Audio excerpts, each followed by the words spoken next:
Here is a major problem in the production and marketing of games in the second decade of the 21st century. Discoverability.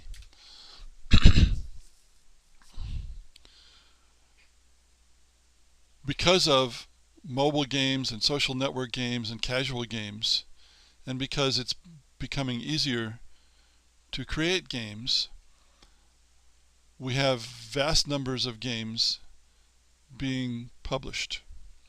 Digital publication makes it especially easy. Something approaching the same problem has occurred even in the tabletop game industry, where you have physical products. The rise of self-publishing and Kickstarter means that the number of games being published has risen to great heights, something like 1,000 games a year. Well, so the problem is, you might have a good game, but if nobody's ever heard of it, you can't sell it. In old days, there were few enough games that lots of gamers would have heard of a game, and others would hear from them, and so discoverability wasn't a problem. People discovered the game. Now, most people will not have heard of the game. If you publish a game on the App Store, unless you're very fortunate, it goes in with thousands of other games, and most people have never heard of it. For AAA console games, companies spend millions of dollars in advertising simply to make buyers aware of their game. And they spend a lot of money on pre-publication promotion of various kinds. So you can have an outstanding game, but it may not sell if nobody's ever heard of it. That is the discoverability problem in a nutshell. What can you do about it? Well, like I said, it's a big problem. Branding is one thing you can do. One reason why sequels of games are so popular is that many people have already heard of it.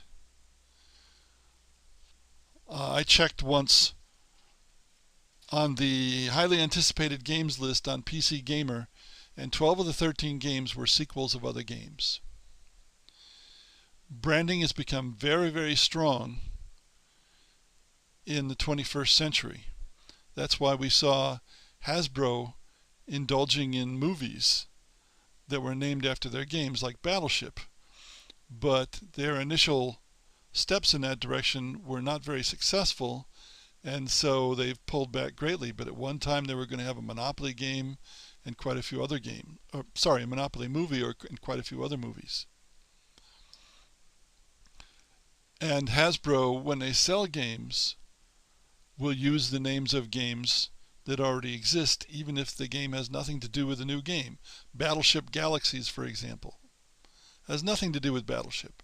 Sorry Sliders has nothing to do with Sorry. But they name the games that way because people are more likely to buy them. That's branding. And if you're lucky, you yourself can be a brand. But people tend to know games by the game names, not by the designer names. Your average video gamer probably doesn't know who Warren Spector is or Will Wright, even though they are famous for the games they've designed, like Deus Ex and The Sims.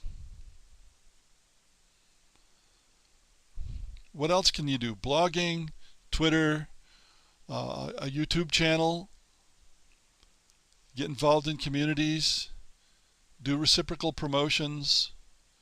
You promote somebody's game and they promote your game. But there's no magic formula. And all I can say in this respect is good luck, because discoverability is a big problem.